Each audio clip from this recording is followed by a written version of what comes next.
दफा का जिक्र है। एक छोटे से गांव में, जहां रात को आसमान सितारों से चमक रहा था, वहां एक छोटा लड़का रहता था जिसका नाम आरिश था। आरिश हर रात चांद को देखता था और स्पेस में मेरिकल्स भरे सफर के सपने देखता। एक रात जब वो अपने टेलीस्कोप से चांद को देख रहा था, उसने कुछ अजीब महसूस किया। चांद पहले से थोड़ा मध्यम लग रहा था। परेशान होकर उसने एक गिरता सितारा देखकर ये विश की कि वो चांद पर जा सकी। उसके हैरान होने पर गिरता सितारा चमकते हुए सीढ़ी में तब्दील हो गया, जो आसमान तक जा रही थी।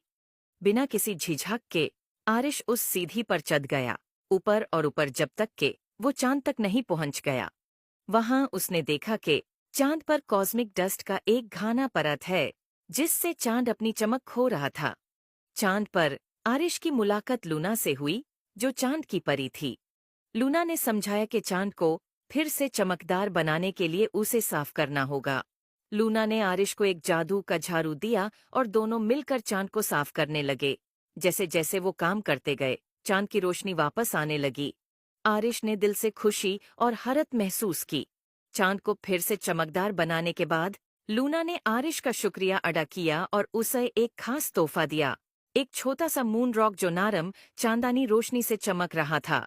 उसने कहा कि जब तक आरिश इसे अपने पास रखेगा, वो हमेशा चांद का सफर कर सकता है और उनकी एडवेंचर को याद रख सकता है। आरिश वापस गांव आ गया, चमकती हुई मून रॉक उसके हाथ में थी। उस रात के बाद चांद पहले से ज्यादा चमकने लगा और आरिश को चांद से एक खास लगाव महसूस होने लगा। वो अपनी कहानी सबको सुनाता और दूसरे बच्चों को भी रात के आसमान को हैरत और तज्जुब से देखने का जाज़्बा देता।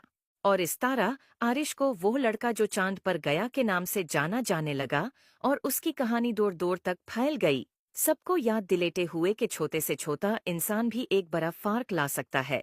उम्मीद है आपको ये स्टोरी पसंद आए हो।